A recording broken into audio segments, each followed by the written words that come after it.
Howdy bros, welcome back to another banger video, and today I will be reviewing Revere by Umbraleviathan. Now, Revere is a very creative and inventive level, and it has one of the best uses of the mirror portal that I have probably ever seen in this entire game.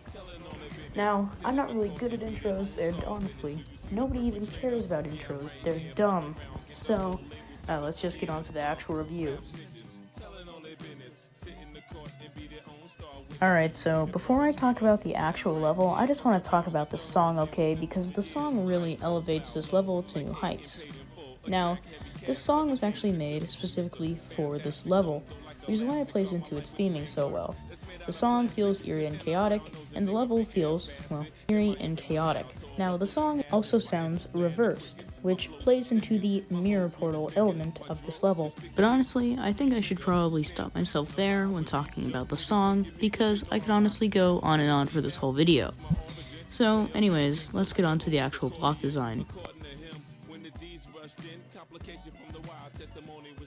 Now, though the first part is rather simplistic, its block design is effective and it uses pulses very well. It also has nice sync, and the background is quite good, as it's a turning gear, and it really just plays into the level quite well. Another thing about this part, the ground spikes are quite simplistic in nature, much like this first part as a whole really, but they do still work, even though it's basically just, spikes and saws. The second part, though, is a tad bit more complicated, as it has more elements as a whole, such as glow elements, which makes the, again, simple block design have more depth.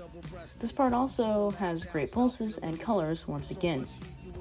It even adds more to the ground spikes. Instead of just having spikes and saws, it adds larger gears, which develop the part more as a result. Alright, on to the next part. Now, though this part is really just a transitional part, it gets the job done, as it not only changes up the design, but it also uses glow very well. And though this is the simplest part we've seen so far, it still is good, as the glow effects are quite nice. Also, the background is, once again, very good. And that's really all I have to say about this part. I mean, since it is the simplest part thus far, there is really not too much for me to say. It's just good, and it uses glow nicely. Now, on to the final part. This part completely changes things up again, and it really emulates the chaotic nature of the level and the finality of the part. It uses spinning flowers as saws alongside a cave BG. There also appears to be stalactites and stalagmites implemented in with the ground spikes. The color and pulses are also used very effectively, much like the rest of the level. Overall, this is a good way to end a good and stylistically competent level. Alright, so that was the review. Granted, I didn't actually talk about the gameplay at all. I will. In the description, maybe. I don't know, man. But anyways, the level, though simplistic, was executed quite well, and the theming was very consistent.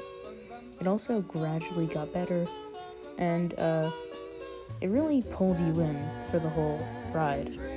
So, I would definitely have to rate it a... I've been on OBM for the last